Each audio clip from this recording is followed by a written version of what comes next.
पत्र पे उसका नाम लिखा है,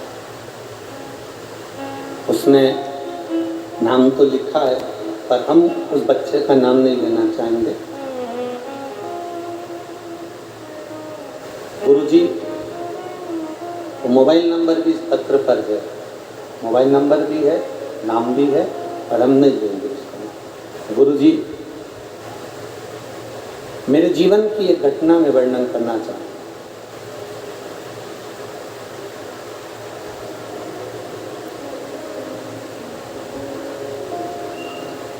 एक लड़की, मैं यहीं इसी छिंदवाड़ा के पास का रहने वाला हूँ, चिरवली कला का। एक लड़की ने मुझे मैसेज किया, मैंने उससे मैसेज किया, उसने, हम दोनों की बात पक्की हो गई, बात मिलना चलना चालू हो गया। उस लड़की ने मुझे अपने काबू में कर लिया। मैंने कई बार अपने घर का पैसा भी ले जाकर उसने मांगा तो मैंने दिया। कई बार उसने मुझे बस एक ही धमकी देती थी कि मैं मर जाऊंगी, और मेरे से जो काम करवाती थी मैं करता था। गुरुदेव,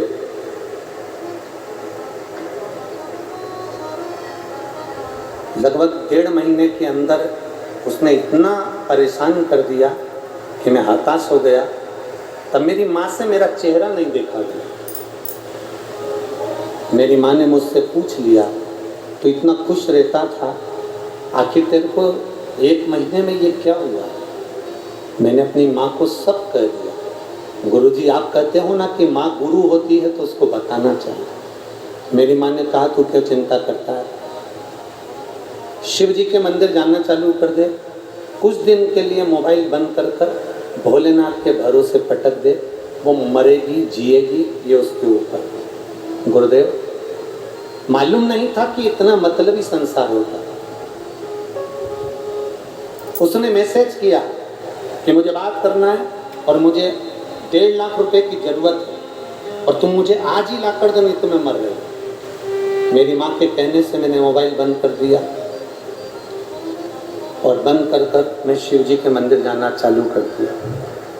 ना उससे कभी मिला था गुरुदेव, बस वो बुलाती थी, पैसा लेती थी, सामान लेती थी और चली जाती थी। और गुरुदेव, मेरी माँ तो माँ शिव जी के ऊपर इतना भरोसा करती थी, 1 महीने मैंने मोबाइल नहीं उठाया, बाबा के भरोसे श्री शिवाय नमस्तुभ्यम कहकर पटक दिया, और बाबा के मंदिर जाने में ऐसा मन लग गया कि याद भी चली गई, विचार भी चले गए, और गुरुदेव उससे पीछा भी छूट गया, और उसने किसी दूसरे लड़के से शादी भी कर दी।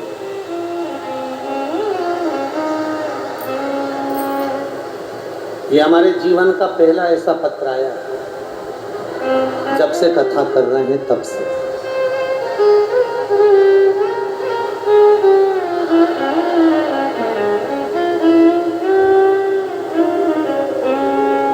हम केवल बाबा को नमन करने आए।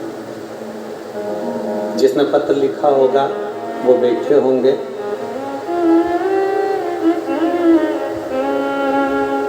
आपको साधुवाद है कि आपने अपनी माता से, अपनी मम्मी से, अपनी माँ से बात नहीं छुपाई, इसलिए उसका निर्णय निकल गया और आप उस निर्णय से पार हो गए। अपनी माता से आपने छुपाया नहीं, इसलिए पार हो गए। विपदा की जब घड़ी आए, आश्चर्य में जब तुम बहुत हताश होकर गिर जाओ, तब अपनी माता से, अपने पिता से, अपने गुरु से एक बार दिल से कहना चाहिए।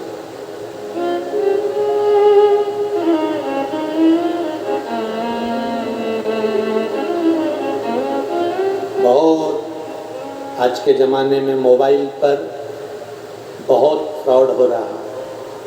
मेरी जीजियों, मेरी बेटियों और मेरे भाई, आप इस चीज का स्मरण रखें। मेरी बहनों से भी मैं निवेदन करूंगा, मेरी बेटियों से निवेदन करूंगा, कोई तुमको अगर फालतू के मैसेज करे आपको जवाब देने की जरूरत नहीं है। और मेरे भाइयों से भी निवेदन है, कोई तुम्हें फालतू के मैसेज करे तुम्हें जवाब देने की जरूरत नहीं, कोई जवाब ना दीजिए।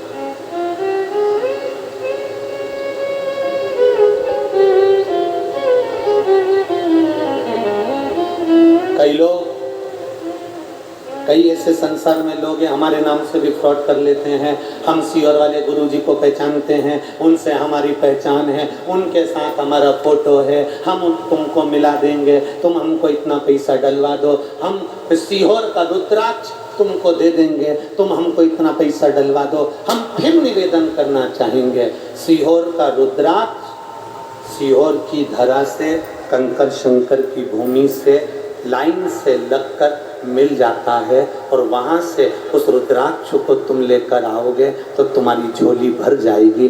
हम इस रुद्राक्ष को किसी के दरवाजे पर ऑनलाइन नहीं भेज सकते, ना हम किसी संस्था को